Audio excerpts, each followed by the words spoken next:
നമസ്തേ. എൻ്റെ പേര് സേതുലക്ഷ്മി. ഹരി പത്തനാപുരം കഴിഞ്ഞ ദിവസം ഇട്ടൊരു വീഡിയോയുടെ ഫീഡ്ബാക്കായിട്ടാണ് ഞാൻ ഈ വീഡിയോ ഇവിടെ ഇടുന്നത്.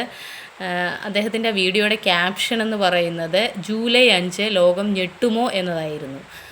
സാധാരണയായി ആസ്ട്രോളജർമാർ ഇങ്ങനത്തെ വീഡിയോസൊക്കെ ഇടുമ്പോൾ നമ്മൾ വിചാരിക്കും എന്തെങ്കിലും ഗ്രഹമാറ്റത്തിലൂടെ ഇന്ന നക്ഷത്രക്കാർക്ക് ഇന്ന ഇത് കുതിച്ചുയരുന്നു, ഇന്ന നക്ഷത്രക്കാർ എന്നൊക്കെയുള്ള വീഡിയോ കാണുമ്പോൾ ഒരു ക്യൂരിയോസിറ്റി ഉള്ളതുകൊണ്ട് ഞാൻ നോക്കാറുണ്ട്. അതുപോലെ ഒരു ക്യൂരിയോസിറ്റിയുടെ പുറത്താണ് ഈ വീഡിയോയും കണ്ടത്.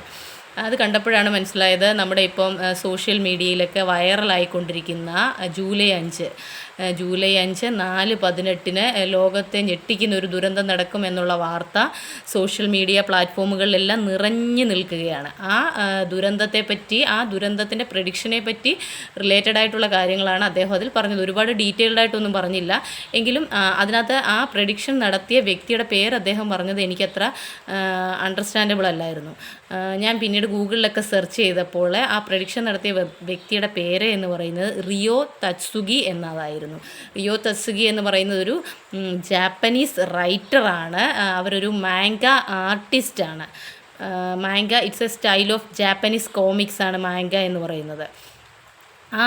ഈ പല വീഡിയോകൾ ഞാൻ ഇതിൻ്റെ ഭാഗമായിട്ട് കണ്ടു. ആ കണ്ട വീഡിയോകളിൽ പലതും അദ്ദേഹം എന്ന് പറഞ്ഞാണ് ചില വീഡിയോകളിലൊക്കെ അവരെ അഭിസംബോധന ചെയ്തിരിക്കുന്നത്. അത് ഒരു ലേഡിയാണ്, 70 വയസ്സുള്ള ഒരു ലേഡിയാണ്, ജാപ്പനീസ് റൈറ്ററാണ് അവർ കഴിഞ്ഞ തൊട്ടടുത്ത കാലഘട്ടങ്ങളിലൊന്നും നടത്തിയ പ്രഡിക്ഷൻ അല്ല ഇത്.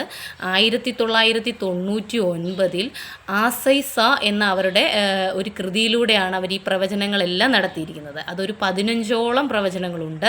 അതിലെ 13 എണ്ണത്തോളം ലോകത്ത് സംഭവിച്ചിട്ടുണ്ട് എന്ന് പറയപ്പെടുന്നു. അതിൽ പ്രധാനപ്പെട്ട പ്രഡിക്ഷൻസാണ് 2011 ഫുകുഷിമ ഭൂകമ്പം, പിന്നീട് 2019 ലോകത്തെ മുഴുവൻ കുലുക്കിയ പേമാരിയായ നമ്മുടെ COVID-19, ലോകത്തെ മുഴുവൻ കുലുക്കിയ ഒരു രോഗമായ COVID-19 അവർ പ്രെഡിക്റ്റ് ചെയ്തിട്ടുണ്ട് എന്ന് പറയപ്പെടുന്നു.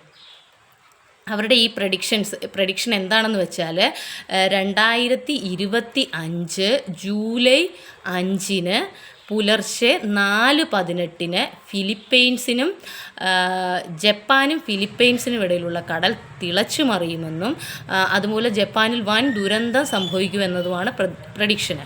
അപ്പം ജൂലൈ 5 ആവാൻ അധികം ദിവസമില്ലല്ലോ, ഇന്നിനി ഏതാനും മണിക്കൂറുകളേ ഉള്ളൂ ജൂലൈ 5 ആകാൻ. ഞാൻ ഈ വീഡിയോ എടുക്കുന്ന സമയത്ത് ഇനി ഏതാനും മണിക്കൂറുകളേ ഉള്ളൂ ആ ജൂലൈ 5-ന്.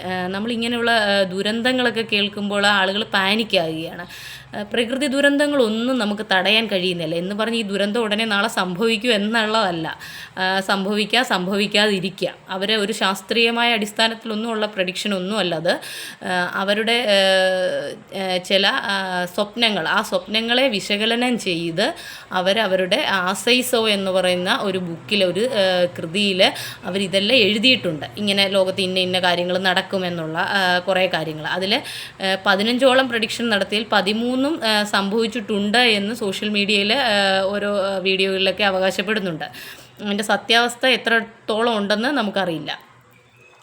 അദ്ദേഹം ഈ വീഡിയോ ഹരി പത്തനാപുരം ഈ വീഡിയോ ഇട്ടതിന് ശേഷം അദ്ദേഹം അതിൻ്റെ ഒരു ഫീഡ്ബാക്ക് അറിയുന്നതിനായി തന്നെ മറ്റൊരു വീഡിയോയും കൂടെ പോസ്റ്റ് ചെയ്തിരിക്കുന്നത് ഞാൻ കണ്ടായിരുന്നു. ആരും ഇതിനെക്കുറിച്ച് കൂടുതലായിട്ടൊന്നും പറഞ്ഞില്ല, അന്വേഷിച്ചില്ല ഇതിനെപ്പറ്റി എന്നൊക്കെ പറഞ്ഞു. പക്ഷേ സോഷ്യൽ മീഡിയയിൽ ഒരുപാട് ഇപ്പോൾ വൈറലായിക്കൊണ്ടിരിക്കുന്ന ഒരു ഇതാണ് ജൂലൈ 5 ലോകം ഞെട്ടുമോ, എന്തോ ഇത്രയും വലിയ പ്രകൃതി ദുരന്തം സംഭവിക്കുമോ. പ്രകൃതി ദുരന്തങ്ങളൊന്നും നമുക്ക് തടയാൻ കഴിയുന്നതല്ല.